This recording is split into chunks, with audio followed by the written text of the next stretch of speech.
Hey, it's Steph's world again. I'll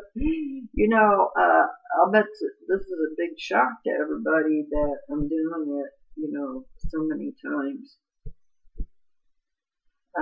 There is a very important reason why I'm doing this, and I really hope that people watch it. I really do. I pray that people watch it, but it's out of my hands.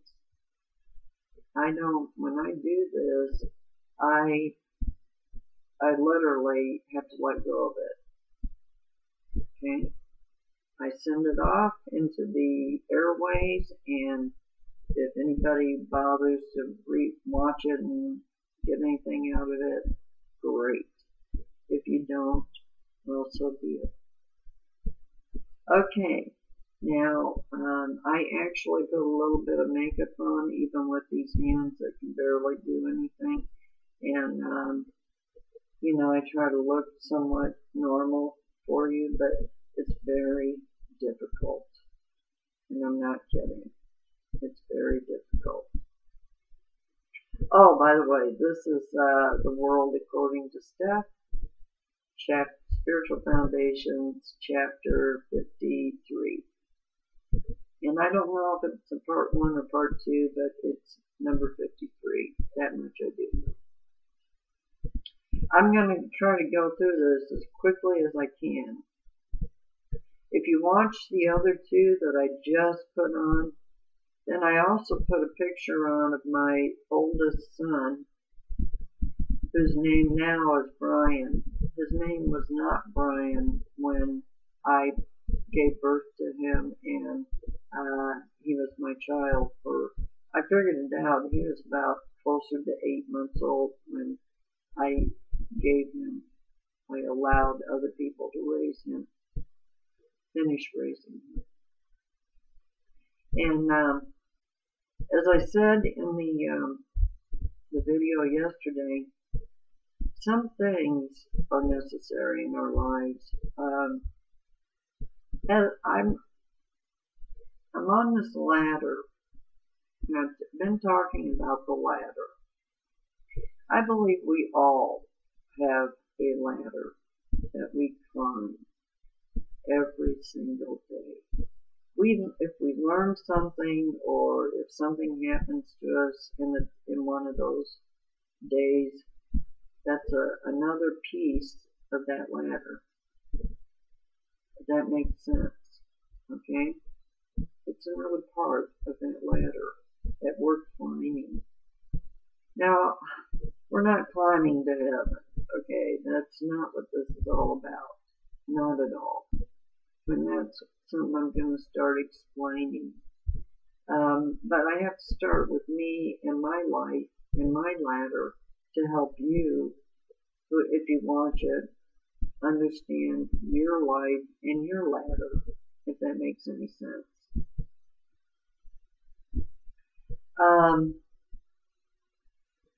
When I was young, I was the wildest thing walking the earth. I really was. And I wasn't afraid of much of anything, but I was afraid of dying, because I didn't have any spiritual beliefs. And I truly was afraid. Now, when I gave my beautiful son up, then I wasn't afraid of dying. But I was going to do it in my own way. And that was to overdose on drugs. Didn't work. And by the way, for the next 2 years after that, I was in and out of hospitals from drug overdoses frequently.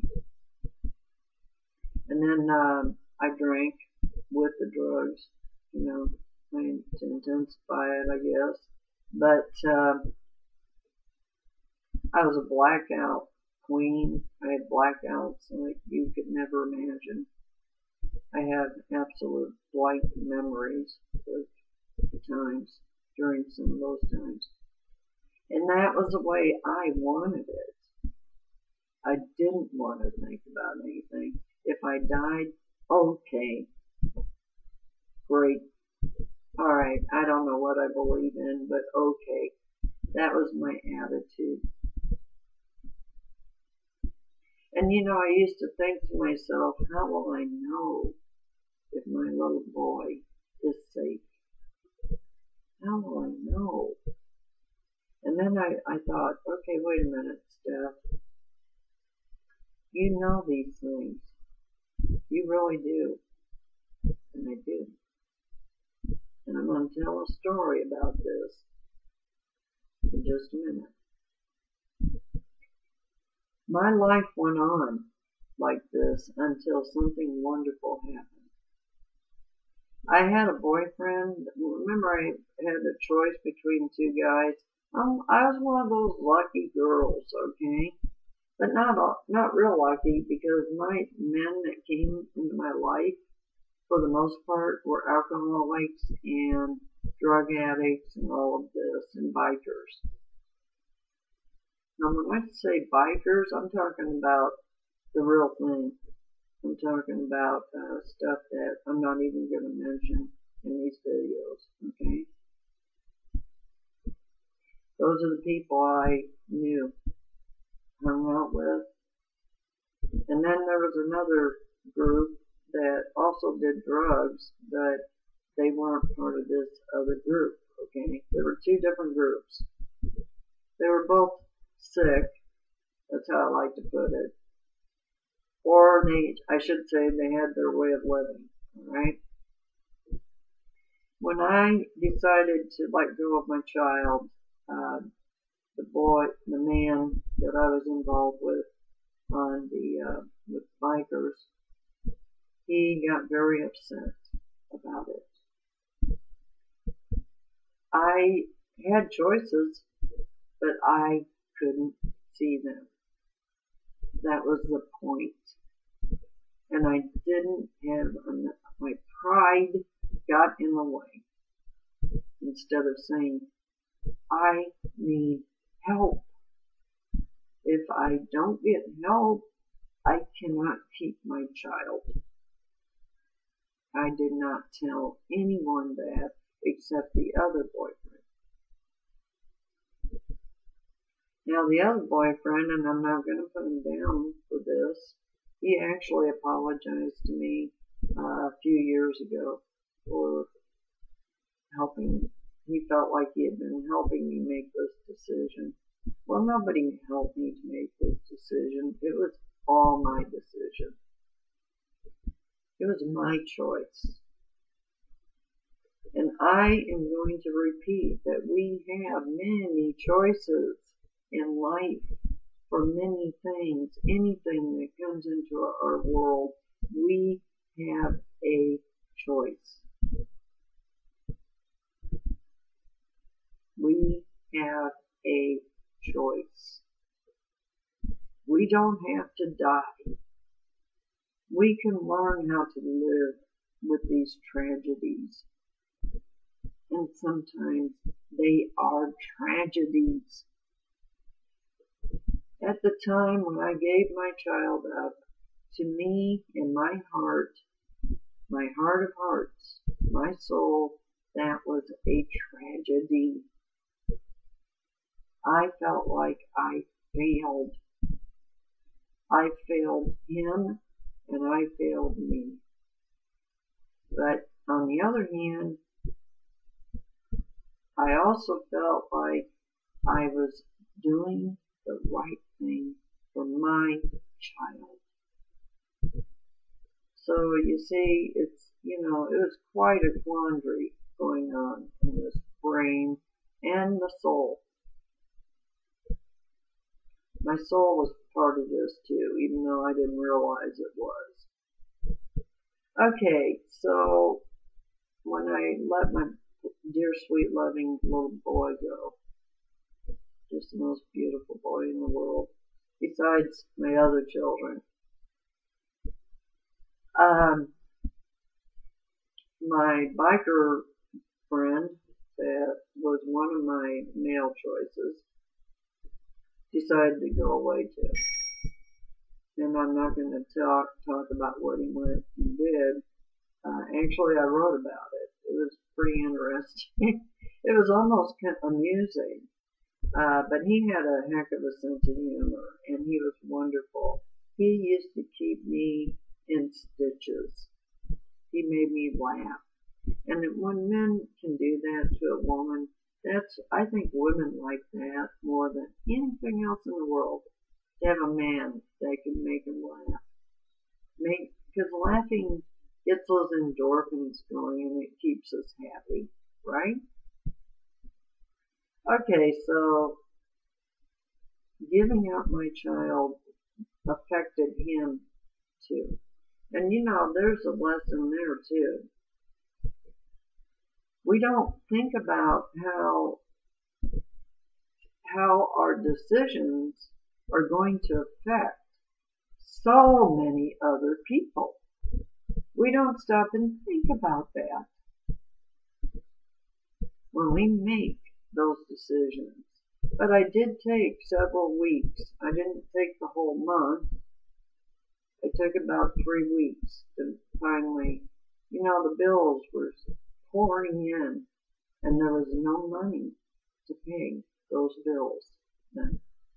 And my car was breaking down. And I thought, how in the world am I even going to get my child anything? The doctor stuff, all of it. I just felt like I had no choice, even though today, I will honestly say, if I had let my pride be pulled apart, the curtain would have opened and the choices would have been there. But you know what else? We do not regret the past. Never. We learn from it. That's one of my rungs on my ladder that I can look back on. I can look down and say, yep, that's one of the rungs. I remember that one. And I know what I learned from it too. And oh, by the way, it took me a lot of rungs to finally learn from that experience. I kind of beat myself up for many years about that experience. I didn't need anyone else to be angry at me. I was already upset with myself. It didn't matter about the rest of them. But anyway, I don't want to keep dragging this out. But I do want to say that I hurt a lot of people in this decision. A lot. Now, they had a choice too. They didn't have to let that hurt them. They could have understood why I felt it was the best thing for my little boy. They could have done that instead of letting themselves be hurt. Yes, we miss our lost ones. You betcha we do. And I'm going to talk about that in just 1 second. Boy, do I know about that. I feel like I've lost 2 sons in my life. I really do. Now, there's some miracles that came later up this ladder of mine. Okay? True miracles. I almost felt like calling like a news station and telling them about what was going on. How, 19 years later or 18 years later, my son rejoined his family. It was a miracle. He met his siblings. They got to know each other. And my other son and him really got to know each other really well. I had no idea they became that close. But remember, they had lots of years to spend with each other before Matt passed away. Now I'm going to talk about Matt real quick. Going up the ladder, around 2 years after all of this happened, I'd gotten pregnant a couple of times, but lost those children. Okay. Then I got pregnant again. I went to the doctor, and I didn't know what was going to happen. I went back to my boyfriend at the time. Water. I need it. I'm supposed to be drinking that a lot more often than I do, otherwise I will be sick. But anyway, so I found out I was pregnant, and I immediately, no more drinking, no more nothing, okay? Because I didn't want to lose this child. When I got pregnant, I'd gone up a few rungs now, quite a few. And I was around, let's see, 22 years old, alright? So I went from 20 to 22, that's 2 years, and I had been on and off with this other man who I actually went to high school with, okay? And we knew each other quite well. We fought with each other quite well. It was an amazing relationship, let me tell you. We fought like cats and dogs. He never hit me. Never hit me. Not while well, we'll get on with that in a minute. Anyway, I really felt like I loved this man, truly, deeply loved him. And I think I did. I know I did. The strange thing that I've learned about love is that sometimes, and I don't know that it happens all the time, but sometimes I think we outgrow our partners. We don't not love them anymore, but we don't love them in the same way. Now, I'm not talking about the kind of time frame where the love changes. I went through that with him. I still loved him deeply when we had our second child. I really did. And a lot of really horrible things happened during that time, but I still loved him deeply. It had already changed. It wasn't the I can't live without you kind of love, okay?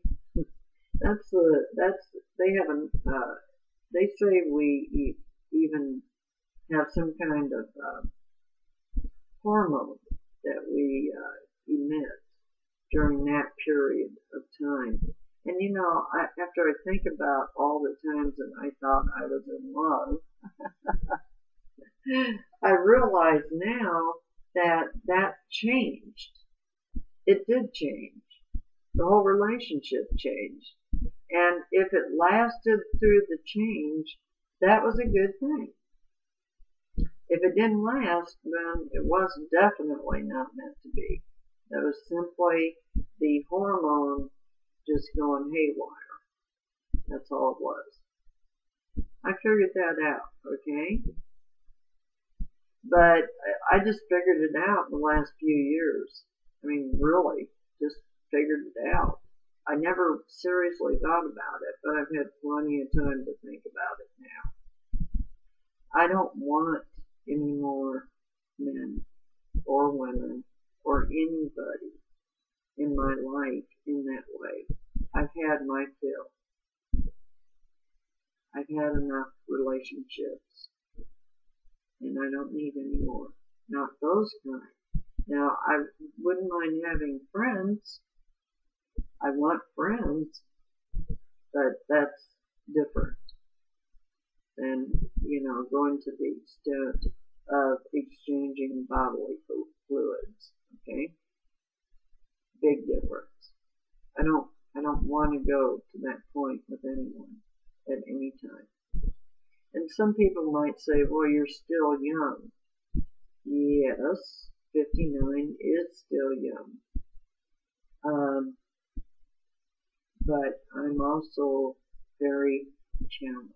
And I've talked about it, and I'm not going to talk about it right now.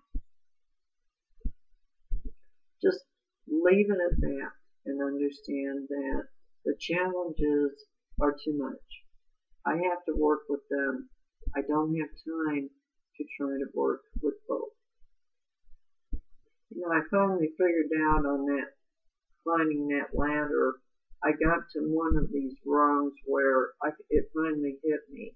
Steph, you can only do one big thing at a time. And I did learn that there are no big deals in life, only if we make them a big deal. So, you know, even giving my child yes, the actions of doing that, the emotions involved were very, very huge. But it wasn't a big deal. Lots of people have to do that. I wasn't the only one in life who had to do it. I even have some friends that I grew up with that did the exact same thing.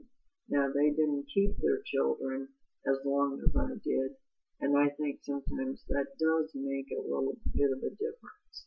But they still went through the same feelings that I did, thinking about my child, who I no longer have. They went through it too.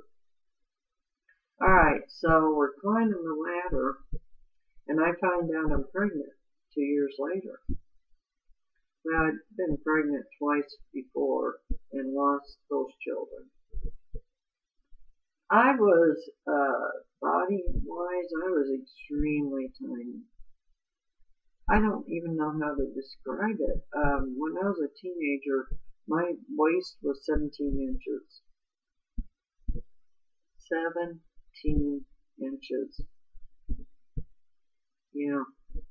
I don't think you find too many young girls that.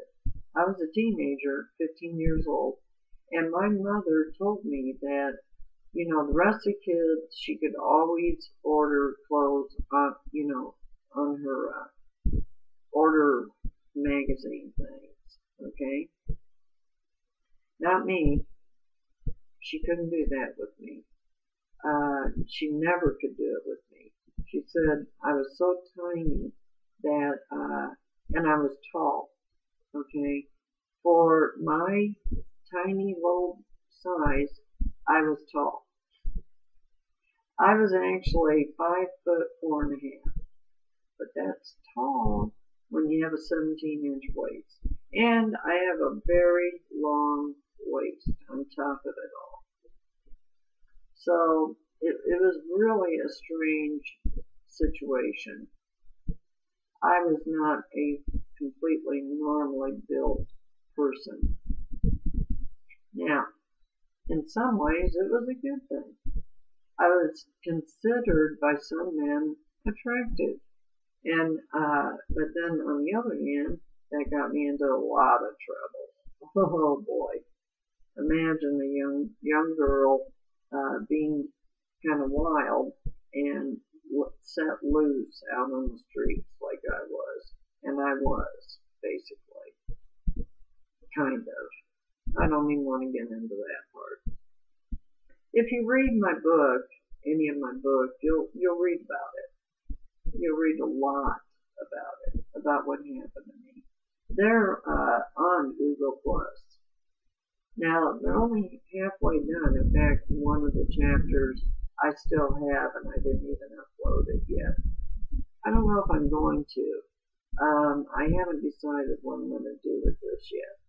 I have a lot more to write.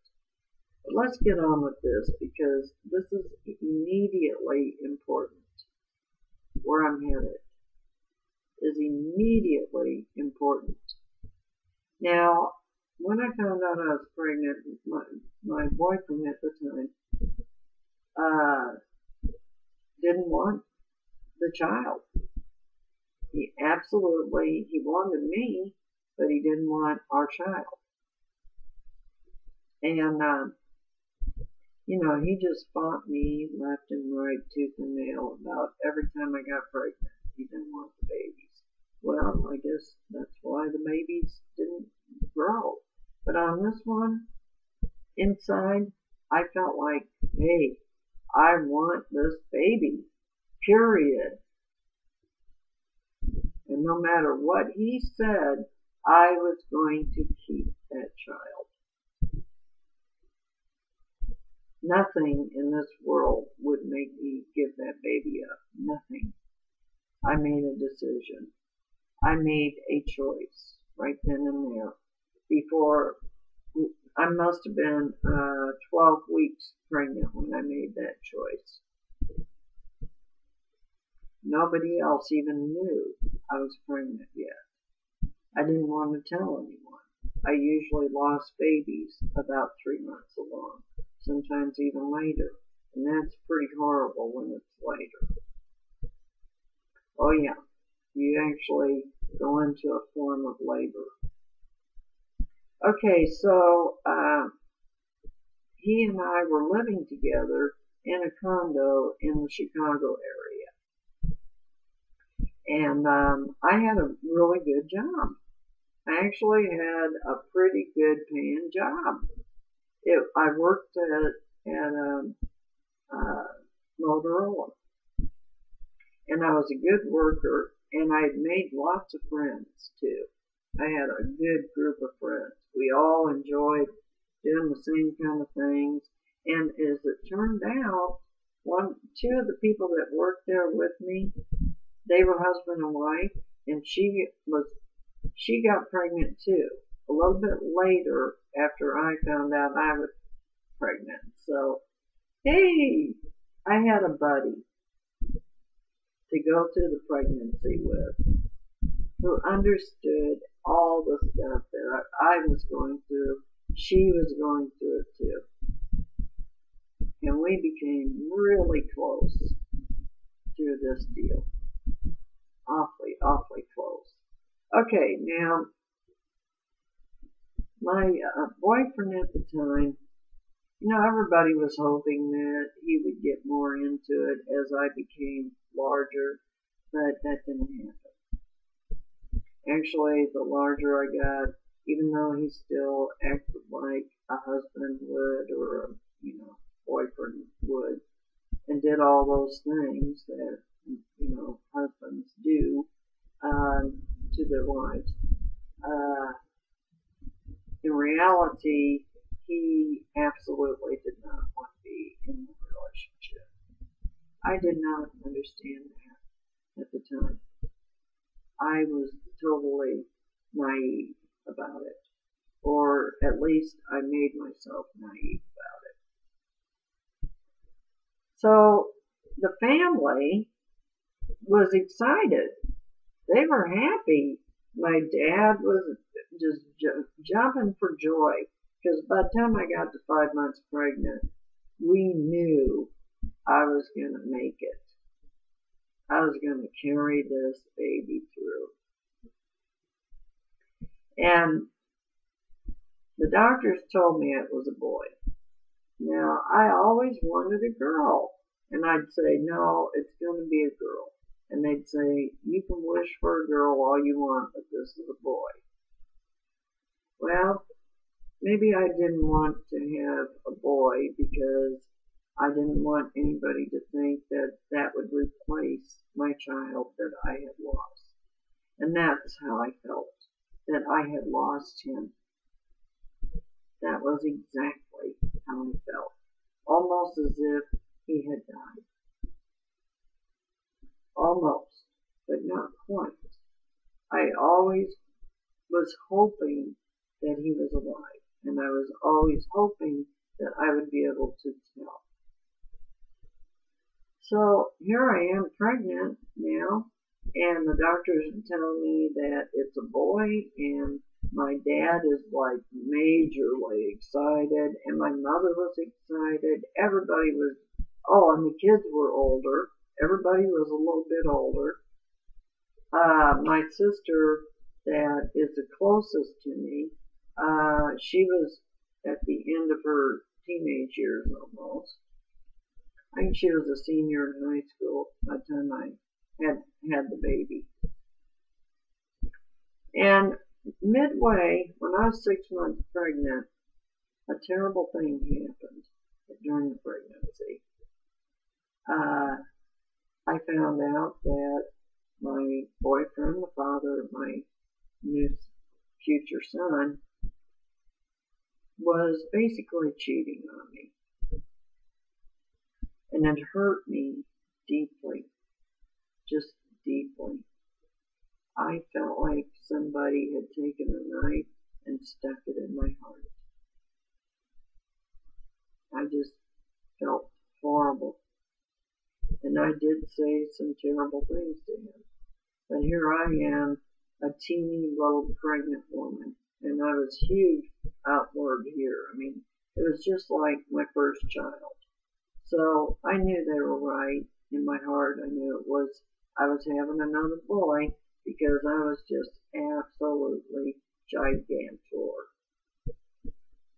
And I always gained a huge amount of water weight during my pregnancies. And the doctors were never upset. They were always happy about all the weight that I gained.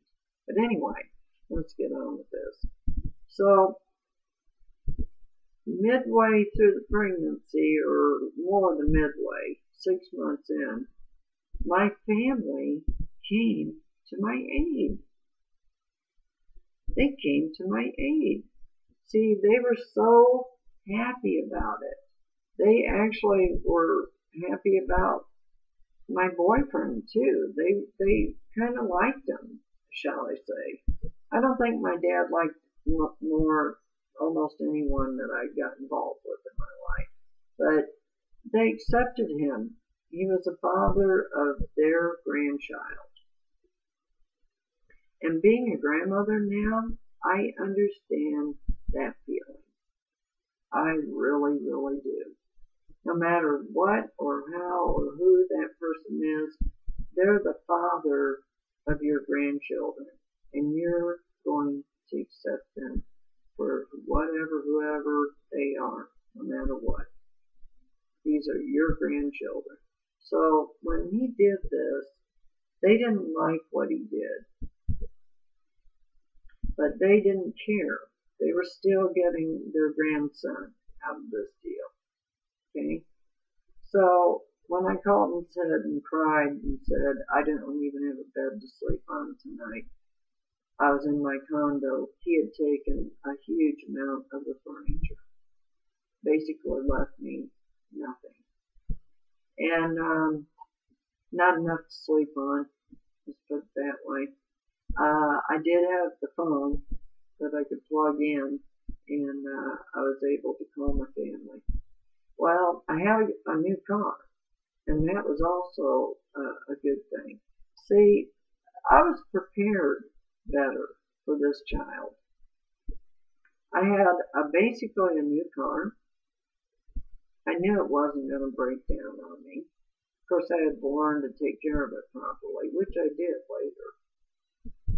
Then, on top of that, I had a better job, a much better job, and I'd been at it for a while. So I felt, oh, and my insurance covered me. So I had insurance too. I wasn't considered in the poorhouse deal. I had everything covered. It was the most planned out thing that I could have done at that time of my life. It was perfect timing in my mind. It was perfect timing. Well, it was perfect timing for the family. And when I had my little boy, I named him Matthew. Why? Because my boyfriend, his father, told me one time, back through the years that we were together, that if he ever had a son, he wanted it named Matthew. So I named him Matthew. I named him what my boyfriend wanted me to name him.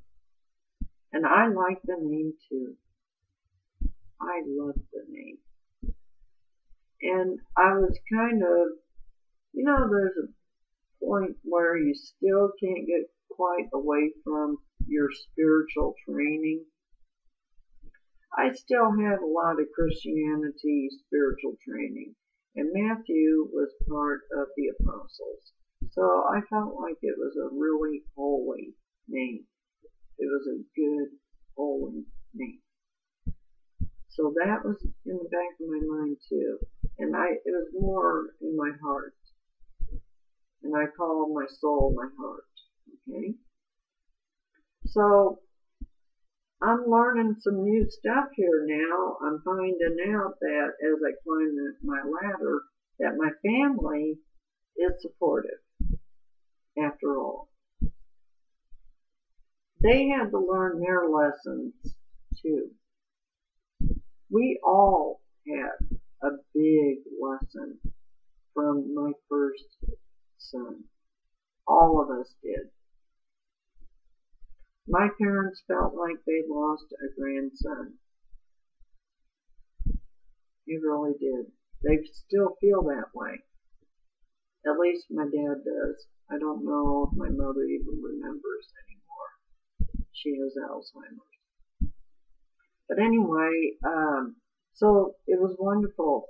Steph produced another baby. It was a boy. He was beautiful, just like the other baby was.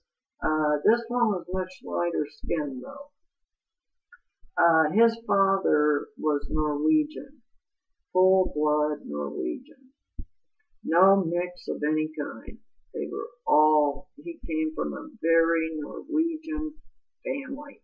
They believed still the old country was still with them.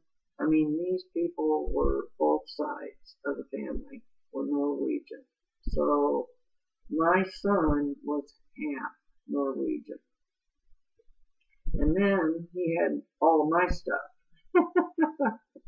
And I got a whole bunch of stuff in me, let me tell you. So my other two children that I had, because I had a beautiful daughter too. Now I'm going to stop with my history lesson. And I'm going to jump ahead on the ladder here, okay? I'm going to tell you real quick. Oh man, I'm going to have to do this in two parts. I married him. He's the one, when my son was a year old, and Matt was a year old, he had already moved away down to Dallas, Fort Worth. And I had an apartment and a lot of things had happened, but I had my little boy, and I had even taught him how to crawl, and then he had learned how to walk. By 11 months he was walking. He was always on his tippy toes though. Well, I used to be on my tippy toes all the time too, and we never thought anything of it. The family just thought, oh, okay, Steph does it, so now her little boy saw her doing it, and that's probably where he learned it from. So that's what we thought. The family thought that, okay? Okay, so anyway, just to tell you how cute Matt was with me, his crib was in my room, right? Normally mothers keep their babies close by. At least in my family we did. And when I moved out when he was 4 months old, and my mother was really upset about it, let me tell you, she babysat for me. That's how much a change there was from the one child to the next. Now, don't think it had anything to do with the kids. It didn't. It had to do with the lessons that they learned. They were so afraid of me giving this child up that they would do anything to help me. Anything. And that's what it was. That's exactly what it was. Okay. Well, Matt was a cute little stinker. And I call him a little stinker because he did funny little things like he knew when it was my day off. Matt, by the time Matt was 11 months old, he figured out what my day off was. He knew. This was one smart kid, let me tell you. And he would I'd always let him have a bunch of toys in his crib when he went to bed, right? I spoiled him a little bit. I did the same thing with my daughter. I did the same thing with his older brother when I had him. I just did that with my kids. I wanted them to have their comfort things, okay? Well, when it was my day off, some Saturdays I had to work. But some I didn't. A lot of them I didn't. So, here's what Matt would do. If I didn't get up when he wanted me up, he was ready for breakfast, let me tell you. He would just start throwing his toys at me on my bed, okay? Just start throwing all those toys at his mommy. So finally, one would hit me hard enough that, okay, I'm awake. And he'd be in there laughing at me, just laughing at mommy. And by then, he was even calling me mama, okay? Matt was early on everything, just smart as a whip. You know, I was teaching him how to read when he was 2 years old. His father was the one that made me stop doing that. I don't know why he did that, but I think it bothered him. I think he was afraid that Matt would be too far ahead by the time he went to school. I just have a feeling that had something to do with it. But Matt was reading, and by the time he did start school, he could read already.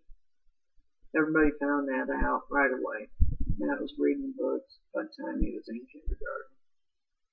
He was one smart cookie, let me tell you. All my kids are smart. The ones that are still here. Okay, now we're going to go up the rungs a little quicker. I had my daughter, Matt's little sister. Almost lost her. She was real sick. We almost lost her, okay? She had real bad asthma. She had real bad allergies. And when we lived in Texas, for some reason, there was something down there that just made her so darn sick, it wasn't funny. In fact, I got sick down there.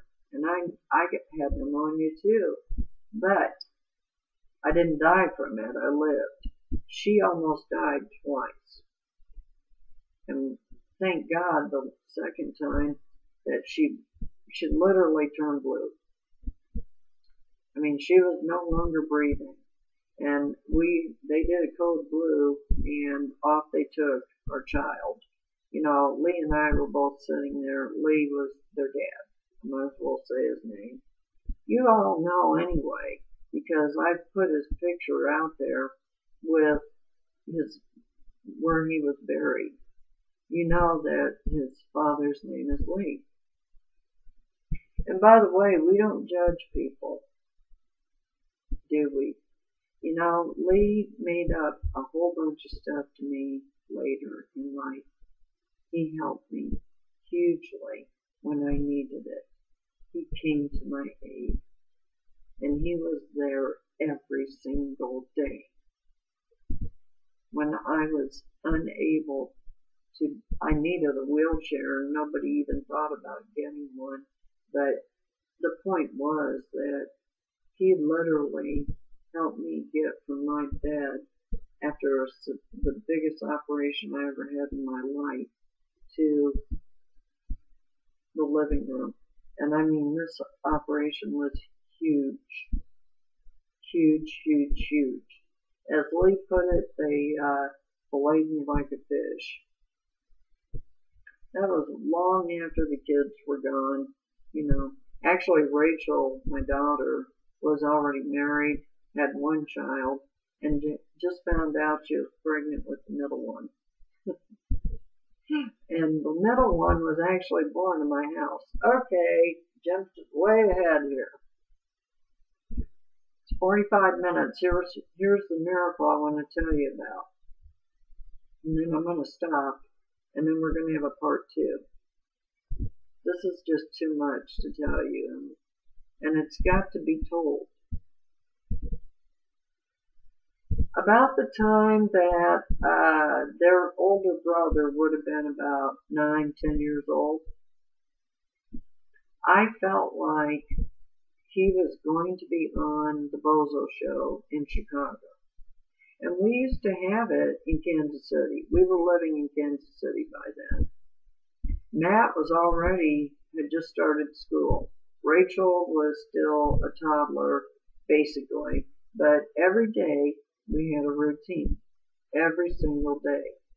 I would watch with her the Bozo Show. And the reason I wanted to see it was I was looking for my little boy. I knew my little boy was going to be on that show. I knew it. I knew it. And we watched that show for like 2 years. I just watched it almost every single day, looking for him. Okay, I never really found him, but I tried. I just knew he was on that show. So, then Rachel got older, I went to school, and a lot of things changed in my life. I'm going up that ladder pretty darn fast now, okay? We're moving fast. Well, then another wonderful miracle happened in my life. When my son, my oldest son, turned 19, on his 19th birthday, my sister called me up and said, I think your son, using his old name that we named him, is here at my house, and he wants to talk to you. And I almost had a heart attack. I felt like I was having a stroke or a heart attack. I couldn't believe it. And Matt was about 15. Rachel was 13. Okay? And he got on the phone, and last time I saw this child, he was a baby, 8 months old. Now I'm talking to a grown-up. So it was pretty strange, let me tell you. Now I had certain things that I would know immediately if he was my child. And I asked him these certain things. Well, he answered them correctly. And in fact, he told me things that shocked me, that he found out that I didn't even know that, how he found those things out. He hired an investigator, and that's how I found out. Remember, the family that I let raise him, and that's how I feel about it, they loved him. But, I allowed them to raise my child. He was still my child, always in my heart. And they had a lot of money. They really, really did. They were very, very wealthy. And I knew it. I knew that when I allowed them to take him. I wanted my son to be well taken care of. And, I knew that they would love him. I knew in my heart that they would. Well, when we got reunited, the kids met their older brother. Actually, everybody was happy. I took him to meet his grandmother. I took him to meet as many relatives as we could. When he was going to go off to college, the kids and I drove up to Chicago to say goodbye to him. Well, we had some problems when we went up there, unfortunately. Hey, welcome to Steph's world. I was still climbing that ladder, and I was still running into brick walls as I climbed. You know, the ladder was hitting the brick wall a few times, okay? I was getting my nose broke a few times because that pride got in the way so much. Pride was my problem, okay? Pride. Alright, I'm going to let you go. This is part 1. We're going to have to do it part 2. I love y'all. Talk to you soon.